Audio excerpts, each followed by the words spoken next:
नमस्कार दोस्तों, स्वागत है आपका आज एक नए वीडियो में और जिसमें हम लोग एक नया सब्जेक्ट चालू करने जा रहे हैं जिसका नाम पर्यावरण या इंग्लिश में कहो तो इन्वायरमेंट इसको बोला जाता है। तो आज से हम लोग इसकी पहली यूनिट पढ़ेंगे आज से और धीरे धीरे इस पे पर्यावरण पे भी बराबर वीडियो आपको आते रहेंगे और इतिहास पे भी बराबर वीडियो आते रहेंगे। तो इस तरह से आपके दोनों सब्जेक्ट ख़त्म हो जाएंगे। उसके बाद हम लोग अगले सब्जेक्ट में मूव ऑन करेंगे। तो चलिए देखते हैं कि पहली यूनिट क्या है इसमें। तो देखो, पर्यावरण की पहली यूनिट का नाम है पारिस्थितिकी और पारिस्थितिकी तंत्र। तो देखो, इसको इंग्लिश में क्या बोलते हैं? पारिस्थितिकी को इंग्लिश में बोला जाता है इकोलॉजी। ठीक है, इसको इकोलॉजी बोला जाता है और पारिस्थितिकी तंत्र को बोला जाता है इकोसिस्टम।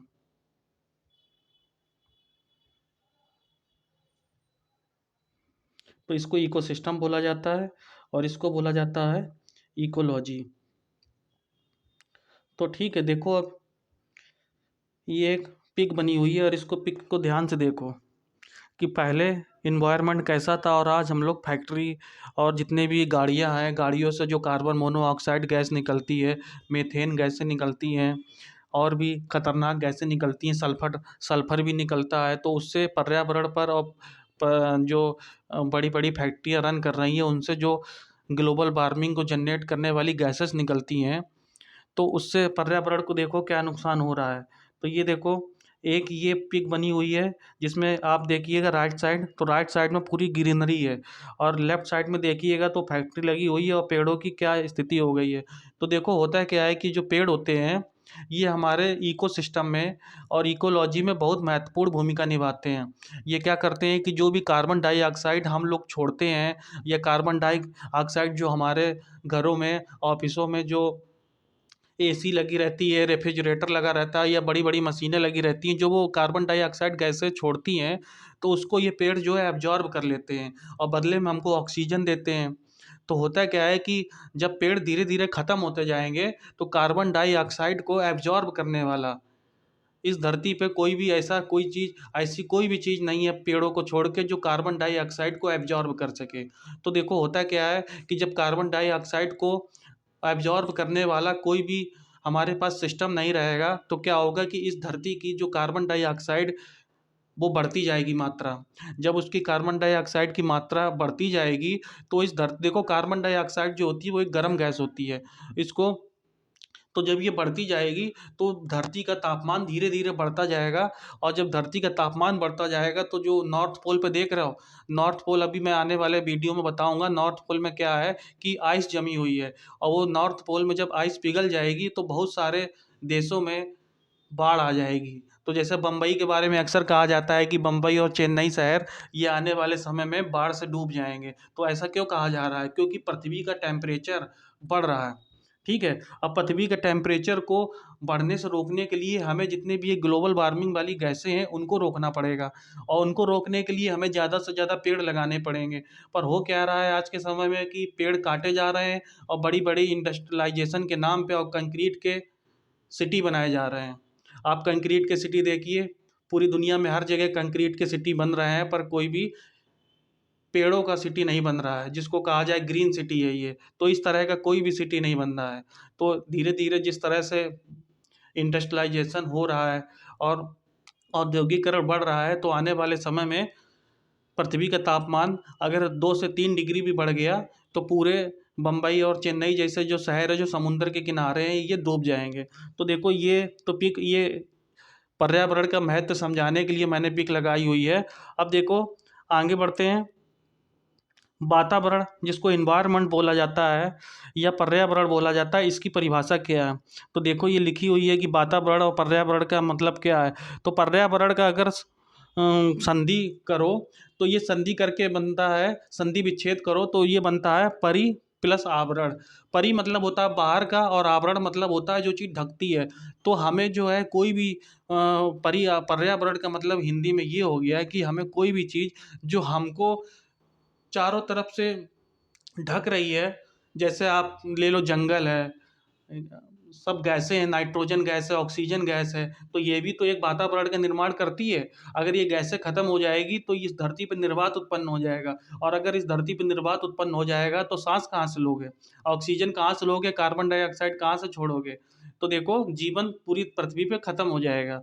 तो इसलिए पर्यावरण का मतलब है कि जो हमारे आसपास जितने भी आवरण हैं, जैसे गैसों का आवरण है और पेड़ों का आवरण है, जल का आवरण है, जल भी तो है हमारे यहाँ, है ना। तो इस तरह से जो भी पर्यावरण में जो हमारे आवरण, जो हमारे जीवन जीने के लिए जरूरी चीजें हैं, वो सब हमको घेरे हुए हैं, इसी को पर्यावरण कहते हैं। अब देखो ये क्या है पर्यावरण का मतलब, जो क्या लिखा हुआ है, पर्यावरण शब्द की संधि के आधार पर अगर व्याख्या करें तो वह परि प्लस आवरण यानी चारों ओर से घेरने वाला या ढकने वाला होगा।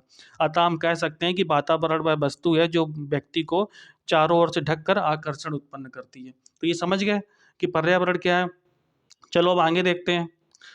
अब देखो सबसे पहले समझो कि पारितंत्र या पारिस्थितिकी तंत्र क्या होता है।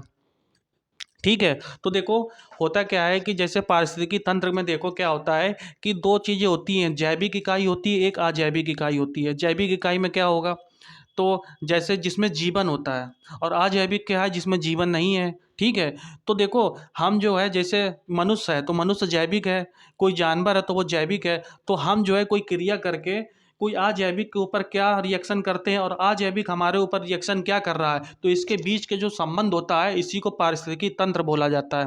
अब समझना बात को, जैसे मनुष्य है, मनुष्य जो है धीरे धीरे ऑक्सीजन को लेता है और ऑक्सीजन कार्बन डाइऑक्साइड को छोड़ता है, तो इससे जो है ऑक्सीजन और मनुष्य के बीच में क्या संबंध हुआ। अब दूसरा देखो, जैसे जल है, जल हम लोग पीते हैं, जल और भी चीज़ों में हम लोग उपयोग करते हैं।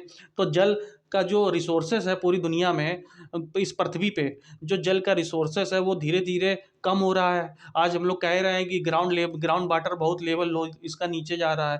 तो इसका मतलब क्या हुआ कि हम लोग जल का इतना उपयोग कर रहे हैं और इतना दोहन कर रहे हैं कि वो समय आने वाले समय में वो जल खत्म हो जाएगा। तो देखो पानी पर हम क्रिया करके पानी पर क्या प्रभाव डाल रहे हैं, तो हमारे और पानी के बीच का जो संबंध हुआ वही जो है पारिस्थितिकी तंत्र होता है। तो जैविक और अजैविक, अब इसकी एक बुकिश लैंग्वेज समझना, तो जैविक और अजैविक चीज़ों के बीच में जो जो पारस्परिक संबंध होता है उसी संबंध को पारिस्थितिकी तंत्र कहते हैं। बुकिश लैंग्वेज में क्या है, और तो समझो इसमें क्या है कि जैविक और अजैविक वातावरण में पारस्परिक जो संबंध होता है, और ये दोनों एक दूसरे पर प्रभाव डालते हैं, और समुदायों के जीवों की रचना कार्य और उनके वातावरण के पारस्परिक संबंध को पारिस्थितिकी तंत्र कहते हैं। ठीक है, तो ये है। तो देखो इसका मतलब है कि कोई जानवर है वो जंगल में रहता है, वो अजैविक चीज़ में क्या प्रभाव डाल रहा है और उससे अजैविक चीज़ में क्या प्रभाव पड़ रहा है। अब वो हमारे रहने पर कोई भी अजैविक चीज़ है, जैसे कोई ज्योग्राफी आप समझ लो, तो ज्योग्राफी भी तो एक जैविक चीज़ को परिवर्तित करती है। इसका मतलब तुम कैसे समझोगे, समझो बात को, कि जैसे अरब है, सऊदी अरब है और एक भारत है, तो सऊदी अरब में गर्मी पड़ती है और वहाँ पे मतलब पर्यावरण एक तरह से रेगिस्तान है, तो वहाँ के लोगों का जो जीवन है वो उन्हीं के अकॉर्डिंग तो हो रहा है। जैसे मान लो तुम कनाडा में चले जाओ, कनाडा में टेम्परेचर -30 डिग्री है, तो वहाँ पे उसी के हिसाब से लोग रहते हैं, वहीं उसी के हिसाब से उनका रहन सहन है। और अब भारत में चले जाओ तो भारत में गर्मी पड़ती है और हर तरह का मौसम आता है, तो यहाँ पे किस तरह का लोग रहन सहन है, तो कोई भी रहन सहन है और कोई भी सोशल सोशल भी चीज़ जो सामाजिक रहन सहन होता है और सामाजिक संस्कृति होती है, वो भी एक ज्योग्राफी की वजह से बदलती है। तो ये बात को समझ रहे हो, तो हम पे अजैविक चीज़ भी एक प्रभाव डालती है और हम भी अजैविक चीज़ पर प्रभाव डालते हैं। अब देखना जैविक और अजैविक बार बार बोल रहे हैं, तो इसका मतलब क्या है, जैविक चीज़ है जिसमें जीवन है, जैसे मनुष्य है, कोई जानवर है। अब देखो कोई समुद्र है या नदी है, उसमें कोई मतलब मगरमच्छ है, ठीक है, घड़ियाल है, मछलियाँ हैं, तो ये भी जैविक चीज़ है। और अजैविक चीज़ों में क्या आ गया, जैसे पानी है, कोयला है, पेड़ पौधे, पेड़ों को तो मान लो अब जैविक ही माना जाएगा। और उसके बाद में और भी चीज़ें हैं, जैसे भौगोलिक चीज़ें जो होती हैं, कार्बन कार्बन के कंपोनेंट हैं, प्रोटीन है, ठीक है, तो ये सब चीज़ें, कार्बोहाइड्रेट है, तो ये सब चीज़ें अजैविक चीज़ें होती हैं। अब बात को समझना, पारिस्थितिकी के घटक क्या होते हैं? तो पारिस्थितिकी तंत्र की तो तुम परिभाषा समझ गए हो क्या होता है, कि जैविक और अजैविक के बीच में जो परस्पर संबंध होता है, इसी को पारिस्थितिकी तंत्र बोला जाता है। अब इसके देखो दो घटक होते हैं, एक होता है अजैविक घटक जो बार बार बोला है मैंने, और दूसरा होता है जैविक घटक। तो देखो अजैविक घटक में तीन चार चीज़ें होती हैं, एक होता है भौतिक कारक, दूसरा क्या है अकार्बनिक पदार्थ, और तीसरा क्या है कार्बनिक पदार्थ। ठीक है। तो अब देखो भौतिक कारक में क्या आता है, जैसे तापमान। तापमान क्या है, जैसे मान लो ये टेम्परेचर है, ये भी तो अजैविक चीज़ है, पर मनुष्य के ऊपर प्रभाव डालता है। आज इस समय ठंड का मौसम चल रहा है, तो हमारे जो कपड़े उसके हिसाब से होते हैं। जब गर्मी आ जाएगी तो कपड़े उसी के हिसाब से हो जाएंगे। तो क्या ये हमारे ऊपर प्रभाव नहीं डाल रहा है? तापमान तापमान डाल रहा है। आर्द्रता आर्द्रता क्या होती है? देखो आर्द्रता का मतलब है जो पर्यावरण में जो जल की बूंदें होती हैं, मतलब नमी, जिसको हिंदी में शुद्ध हिंदी में बोला जाएगा नमी। तो जो नमी होती है मौसम में, उसी को आर्द्रता कहा जाता है। ठीक है। प्रकाश, तो प्रकाश होता है सूर्य की रोशनी से। तो सूर्य की रोशनी है वो भी एक प्रकाश का उदाहरण है। ठीक है। दूसरा वायुमंडलीय दाब, तो दाब भी होता है। ठीक है। जैसे क्या होता है कि जैसे गैसें ऊपर उठती हैं तो ऊपर जो है दबाव कम हो जाता है, और नीचे भारी गैसें बैठती हैं तो नीचे दबाव ज़्यादा होता है। ये सब चीज़ें जब लोग प्लेन उड़ाते हैं या हवाई जहाज उड़ाते हैं तो दाब एक महत्वपूर्ण भूमिका अदा करता है उसमें। तो ये चार चीज़ें हो गई भौतिक कारक में। अब देखो अकार्बनिक पदार्थ में, अकार्बनिक पदार्थ में क्या होता है, जल होता है। ठीक है। ऑक्सीजन होता है, कार्बन डाइऑक्साइड होता है, नाइट्रोजन होता है, और भी गैसें हो गई। ठीक है। और भी गैसें होती हैं। तो वो गैसें सब अकार्बनिक पदार्थ में आती हैं। अब देखो कार्बनिक पदार्थ में क्या आता है, कार्बनिक पदार्थ में आता है प्रोटीन आता है, कार्बोहाइड्रेट आता है, और लिपिड आता है। लिपिड भी वसा ही होती है। ठीक है। वसा का उदाहरण होता है लिपिड। तो ये सब चीज़ें कार्बनिक पदार्थ में आता है। अब देखो जैविक कारक, जैविक घटक में क्या होता है, तो देखो तीन चीज़ें होती हैं, एक होता है उत्पादक, दूसरा होता है उपभोक्ता, और तीसरा होता है अपघटक। ठीक है। तो ये क्या होता है उत्पादक में, तो समझना बात को। उत्पादक वो चीज़ होती है जो अपना भोजन स्वयं बनाते हैं। जैसे मनुष्य है, तो मनुष्य अपना भोजन स्वयं नहीं बनाता है। इस बात को आप दिमाग से निकाल दीजिएगा कि वो मनुष्य जो है अपने आप से ही, मनुष्य किसी पे डिपेंडेंट नहीं है। सबसे ज़्यादा डिपेंडेंट इस धरती पे मनुष्य ही है सबके ऊपर। ठीक है। तो इस बात को ध्यान में रखना। जो पेड़ पौधे होते हैं वो अपना भोजन स्वयं बनाते हैं। तो पेड़ पौधों को कहा जाता है उत्पादक। हरे पौधे जो होते हैं, जैसे अमरूद का पेड़ है, आम का पेड़ है, कोई भी पेड़ मान लो इस धरती में जो पेड़ है वो अपना भोजन स्वयं बनाते हैं। और जो आप फल के रूप में खा रहे हो, जैसे अमरूद खा रहे हो या आम खा रहे हो, तो जो वो उनका भोजन के पास भोजन, उनका जो पेड़ पौधे अपना भोजन बनाते हैं, उसके बाद जो बचता है तो वो अपने को स्टार्च के रूप में परिवर्तित करते रहते हैं। जैसे क्या होता है, जैसे तुम्हारी सैलरी है। ठीक है। जैसे कोई जॉब कर रहा है तो उसकी सैलरी है। ठीक है। सैलरी में क्या होता है, खर्चा वो जितना कर रहा है, जितना करता है हर महीने वो कर लेता है, और जो बचता है वो अपना बचा लेता है। ठीक है। उसी प्रकार से हरे पौधे होते हैं, जब उनका भोजन पूरा, वो उनका पेट भर जाता है, तब वो स्टार्च के रूप में परिवर्तित करते जाते हैं इन सब फलों को, कार्बोहाइड्रेट के रूप में, स्टार्च के रूप में। तो ये जैसे आम है, अमरूद है, तो ये उनका बचा हुआ भोजन है। बात को समझ रहे हो? और भाई हम लोग खाते हैं, और हम लोग किस पे डिपेंडेंट है, मनुष्य। मनुष्य जो है जानवरों को भी खा रहा है, पेड़ पौधों को का भी जो फ्रूट्स हैं वो भी खा रहा है। तो मनुष्य तो सबसे ज़्यादा डिपेंडेंट हो गया। और हरे पौधे जो हैं ये उत्पादक की भूमिका में आ गए, मतलब जो अपना भोजन स्वयं बनाते हैं और किसी पर निर्भर नहीं है, उनको उत्पादक कहा जाता है। अब समझो दूसरा पॉइंट, उपभोक्ता। उपभोक्ता में जंतु आता है। जंतु का मतलब क्या है, कि जो उत्पादक पर निर्भर होते हैं। उत्पादक का मतलब जो पेड़ पौधे पर निर्भर रहते हैं, उनको कहा जाता है उपभोक्ता। अब उपभोक्ता में तीन तरीके के होते हैं। एक तो होता है प्राथमिक उपभोक्ता। ठीक है। प्राथमिक उपभोक्ता हो गया। दूसरा हो गया द्वितीयक उपभोक्ता, और तीसरा हो गया तृतीयक उपभोक्ता। अब देखो इसका मतलब क्या है। प्राथमिक उपभोक्ता में वो लोग आते हैं जो केवल एक तरह से कहो कि जो शाकाहारी होते हैं।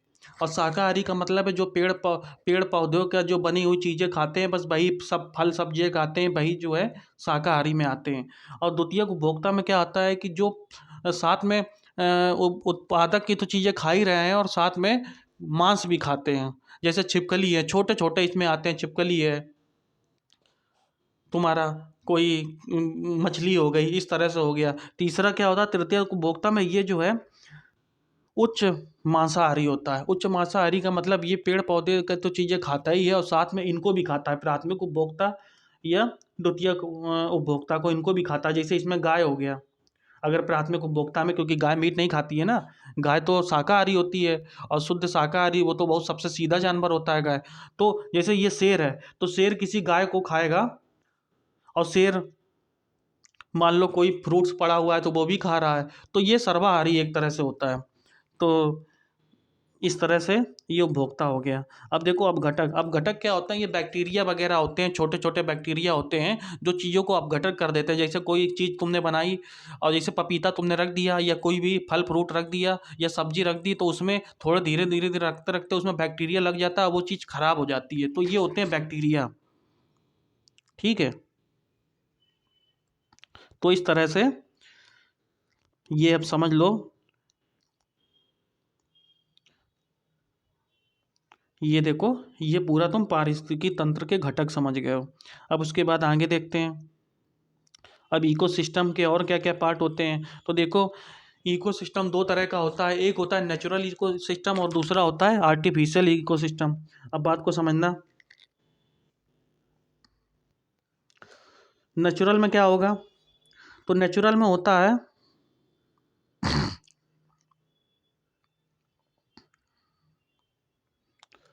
एक तो घास का मैदान होता है, ठीक है, वन वन होते हैं,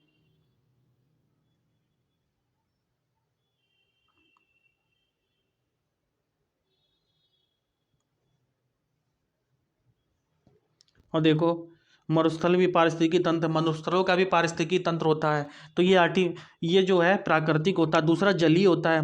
जली में क्या आता है, देखो जलीय, जल में भी जीवन होता है। जैसे समुद्र है, तो समुद्र में भी बहुत नाना प्रकार के जीव जंतु रहते हैं, नदी में भी बहुत सारे जीव जंतु रहते हैं, तो उसमें भी जीवन होता है। तो देखो जलीय में क्या होता है, एक फ्रेश वाटर बॉडी होती है। तो फ्रेश वाटर बॉडी में क्या क्या आता है, जैसे तालाब है, नदी है, झरने हैं, ठीक है, झीलें हैं। तो ये सब चीज़ें लवणीय पारिस्थितिकी तंत्र में आता है। और दूसरा लवड़ी, लवण का मतलब क्या होता है, साल्ट, मतलब जिसका पानी नमकीन होता है। तो नमकीन पानी का मतलब ये समुद्र का पानी होता है नमकीन। तो ये देखो समुद्र है, समुद्र, लवण और झीलें, झीलें भी नमकीन होती हैं। तो इन सब में जो जीव जंतु रहते हैं, ये रहता है लवड़ी इकोसिस्टम। ठीक है, तो बात को समझ गए। अब इसमें यही चीज़, अब इसमें ये आगे समझना क्या है। अब झीलों और नदियों में भी दो चीज़ें होती हैं, एक तो बहता हुआ जल होता है और एक स्थिर नल होता है। तो बहते हुए जल में अलग तरह के जीव होते हैं, जो ये नदी है, ठीक है, और स्थिर जल में होता है ठहरा हुआ जैसे जल होता है, जैसे तालाब है, झील है, तो ये स्थिर जल होता है। तो इस तरह से आज आपने समझा है कि पारिस्थितिकी तंत्र के की क्या डेफिनेशन होती है और इसके क्या क्या पार्ट होते हैं।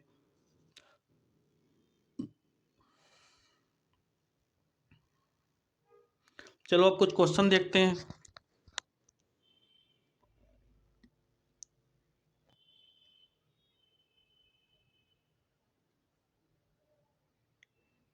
चलो क्वेश्चन देखते हैं, कुछ जो बराबर एग्जाम में आते रहते हैं। क्वेश्चन तो बराबर आपको होते ही रहेंगे, ये आप समझ लो। तो पहला क्वेश्चन है, इकोलॉजी शब्द की, इकोलॉजी शब्द का प्रयोग किसने सर्वप्रथम किया था। तो इसमें चार ऑप्शन आपको दिए गए हैं, अर्नेस्ट हैकेल, ईपी ओडम, सी रोनकियर और चौथा अंजीस नेज। तो ये देखो, इसका पहला ऑप्शन हो गया है अर्नेस्ट हैकेल, इसने इकोलॉजी शब्द का सर्वप्रथम प्रयोग किया था। ठीक है, अब देखो दूसरा क्वेश्चन, निम्न में से किसने सर्वप्रथम गहन पारिस्थितिकी तंत्र शब्द मतलब डीप इकोलॉजी शब्द का प्रयोग किया था। तो डीप इकोलॉजी इकोलॉजी शब्द का प्रयोग किसने किया था, तो इसने किया था अंजीज नेस ने। ठीक है, तो ये इसका डी ऑप्शन सही हो गया। अब चलो तीसरा क्वेश्चन देखते हैं,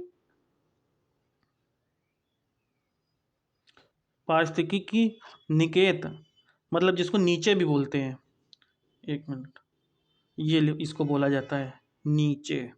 तो नीचे शब्द का प्रयोग, ये अभी आने वाली डेफिनेशन है, ये क्या क्या होता है मैं सब आपको समझाऊंगा, आपको टेंशन लेने की कोई ज़रूरत नहीं है, ठीक है। तो इसका शब्द का प्रयोग सर्वप्रथम किसने किया था, तो ये बताना है हमको। इसमें चार ऑप्शन आपको दिए गए हैं। गिरानाल्स ने किया था, कि ओडम ने किया था, कि टांसने ने किया था, कि फोप्स ने किया था। तो देखो इसका आंसर होगा ए। देखो ये ग्रानल्स है, ये गलत टाइप हो गया, ये है ग्रीनल्स। ये देखो ग्रीनल्स। तो देखो इसका आंसर हो गया ए। चलो अब अगला क्वेश्चन देखते हैं। पारिस्थितिकी तंत्र का प्रयोग सर्वप्रथम किसने किया था। चार ऑप्शन आपको दिए गए हैं, एजी टॉन्सले ने, ओडम ने, ग्रीनल्स ने, कि कार्ल मोबियस ने। तो इसका ए ऑप्शन सही होगा, एजी टॉन्सले ने। चलो अब अगला पांचवा क्वेश्चन देखते हैं। पारिस्थितिकी तंत्र पारितंत्र में शैवाल का स्थान होता है। तो देखो शैवाल जो होता है, ग्रीन शैवाल, जिसको ग्रीन एल्गी भी बोलते हैं, तो इसका स्थान होता है उत्पादक का, क्योंकि ये भोजन अपना स्वयं बनाता है और ये किसी के दूसरे के ऊपर डिपेंड नहीं होता है। तो ये हो गया उत्पादक। पांचवा क्वेश्चन का ये आंसर हो गया ए। चलो छठा क्वेश्चन देखते हैं। पारितंत्र में बाज का स्थान होता है, उपभोक्ता होता है, कि प्रथम श्रेणी का उपभोक्ता है, कि सर्वोच्च उपभोक्ता है, कि द्वितीय श्रेणी का उपभोक्ता है। तो इसका आंसर बताइए क्या होगा।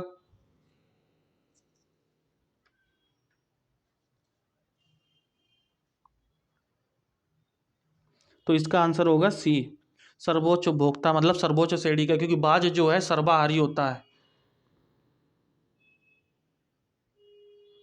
चलो छठा क्वेश्चन देखते हैं। पारितंत्र में मानव का स्थान है सर्वाहारी, मांसाहारी, शाकाहारी, की अपघटक। तो इसका आंसर है सर्वाहारी। मानव का स्थान में देख ही रहे हो कि मानव, कोई मानव शुद्ध शाकाहारी है और मानव मांस भी खा रहा है, चिकन खा रहा है, मुर्गा खा रहा है, बकरा खा रहा है, सुअर खा रहा है। और जो समुद्र के किनारे, सी में रहते हैं, सी के किनारे रहते हैं, वो सी फूड बहुत खाते हैं। तो एक तरह से ये सर्वाहारी में आता है। तो इसका आंसर हो गया ए।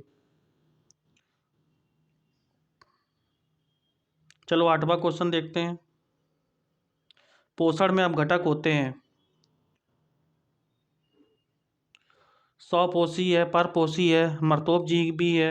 ये देखो इधर थोड़ा गलत टाइप हो गया है, ये सी ऑप्शन है, ये बी है, और ये डी है, और ये ए है। तो स्वपोषी होते हैं, क्या होते हैं, तो इसका आंसर होगा अपघटक में मर्तोपजीवी। ठीक है।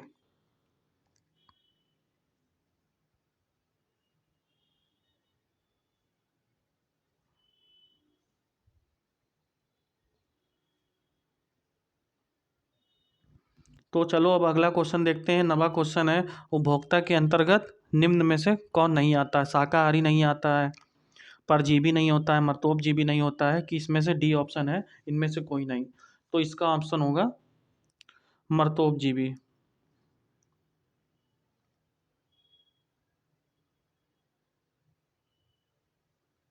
सी। चलो अब 10वां क्वेश्चन देखते हैं। एक तालाब पारितंत्र में बड़ी मछलियाँ, कछुए और मेढक होते हैं, उत्पादक होते हैं, अपघटक होते हैं, प्रथम श्रेणी के उपभोक्ता या द्वितीय श्रेणी के। तो इसका आंसर होगा डी। तो देखो ये जो बड़ी मछलियाँ हैं, कछुए हैं, मेढक हैं, ये प्रथम श्रेणी के उपभोक्ता को भी खाते हैं, और जो जलीय पारितंत्र में जो चीज़ें होती है उनको भी खाता है, बहुत मतलब शाकाहारी चीज़ें, जैसे उसमें उसमें भी पेड़ पौधे उगते हैं ना, जलीय पारितंत्र में, समुद्र में, नदियों में देखना अंदर बहुत सारे होते हैं। अभी मैं आने वाले समय में जितने भी वीडियो पिक बनाऊंगा, तो उसमें पिक मैं डालूंगा, तब मैं आपको दिखाऊंगा।